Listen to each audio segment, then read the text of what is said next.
ডালিউড অভিনেতা শাকিব খান ও কলকাতার অভিনেত্রী মিমি চক্রবর্তীর উড়াধুরা ঝড়ে বাংলাদেশ ছিল বেসামাল। এপারে বক্স অফিসে ঝড় তুললেও ওপার বাংলায় সাড়া মেলেনি শাকিবের তুফান।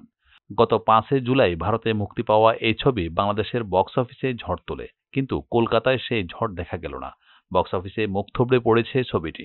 শুধু বাংলাদেশেই নয়, Dubai, Bahrain, Australia, America, Canada, Singapore সহ বেশ কিছু দেশ যেখানে বাংলাদেশিরা ছড়িয়ে ছিটিয়ে আছেন, সেখানেই ভালো প্রতিক্রিয়া পেয়েছেন তুফান নিয়ে। তবে ব্যতিক্রম পশ্চিমবঙ্গ। তাই বাংলাদেশের সুপারস্টার শাকিব খানের প্রশ্ন, উত্তম কুমারের শহরে কেন বাংলা ছবি দেখে না মানুষ? এবারও পশ্চিমবঙ্গ হতাশ করল তাকে।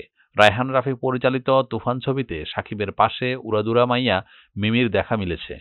টলিউডে তুফান নিয়ে নির্মাতাদের তুমুল প্রত্যাশা থাকলেও তার সিকিভাগও পূরণ হয়নি কলকাতায়।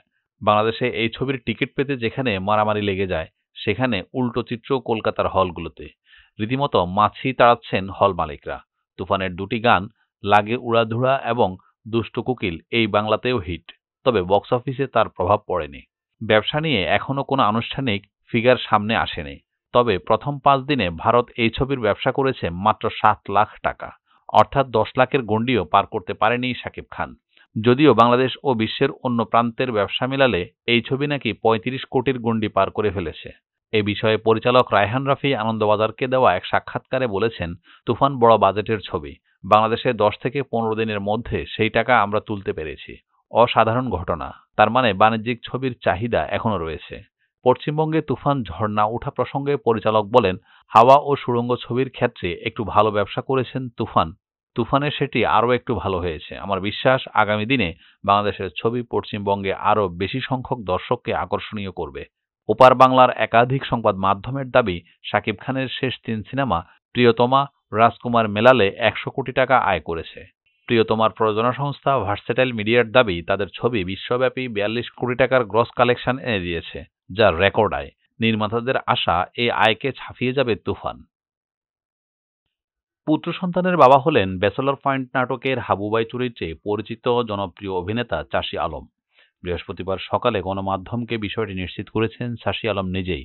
তিনি জানান, গত 10 জুলাই দিবাগত রাত 3টার দিকে একটি হাসপাতালে তার স্ত্রীর নর্মাল ডেলিভারি হয়েছে।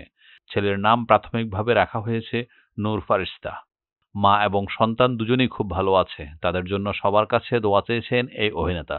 গত বছর 25শে আগস্ট তুলতুল ইসলামকে পারিবারিকভাবে বিয়ে করেন চাষী আলম। রাজধানীর গুলশানের একটি রেস্তোরাঁয় বিয়ের আনুষ্ঠানিকতা সম্পন্ন হয়। চাষীর স্ত্রী ঢাকায় মেয়ে। চাষী আলম ব্যাচেলর পয়েন্ট নাটক দিয়েই তুমুল দর্শকপ্রিয়তা লাভ করেন। তবে মার্জুক রাসেলের সঙ্গে একাধিক নাটকে অভিনয় করে তিনি আলোচিত হয়েছেন। তার অভিনীত বেশ কয়েকটি নাটক ইউটিউব ট্রেন্ডিংয়ে শীর্ষে ছিল। চাষী আলম অভিনীত কিডনি ও ফিমেল নাটক ব্যাপক প্রশংসিত হয়েছে।